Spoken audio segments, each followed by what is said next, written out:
Good morning, I'm Peter Melios from the Finance News Network. Equity markets hovered around flat most of the day as investors stayed on the sidelines ahead of key inflation data due out on Friday.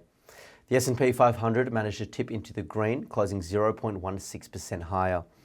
The Dow Jones also managed a positive close, finishing 0.04% higher. The tech-heavy Nasdaq was the best performing major index, closing 0.49% higher. In company news, Amazon surged 3.9%, hitting a new all-time high, pushing the mega cap above $2 trillion in market value for the first time. Amazon now joins Nvidia, Apple, Alphabet and Microsoft in reaching the key milestone. Outside of the mega cap tech names, FedEx surged 15.5% after delivering above consensus fourth quarter results.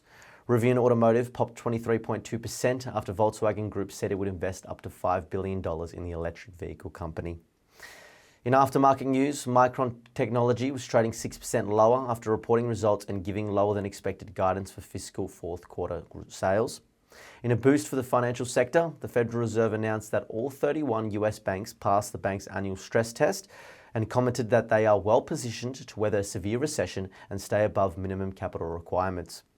On the macro front, investors now look to key inflation data due out on Friday with the release of May's Personal Consumption Expenditures Price Index.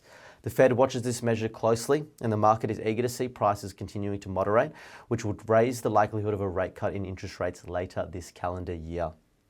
Turning to US sectors, the best performing sector was consumer discretionary, which closed up 1.98%. The worst performing sector was energy, which closed down 0.86%. In local news, MI inflation expectations for June are due out 11 a.m. Australian Eastern Standard Time and second quarter job vacancies at 11:30 a.m. Australian Eastern Standard Time. RBA Deputy Governor is due to give a speech at the A50 Australian Economic Forum in Sydney at 7:30 p.m. Australian Eastern Standard Time.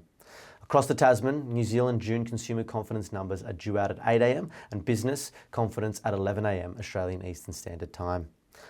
The SPI futures are pointing to a 1.1% fall. Thank you for listening.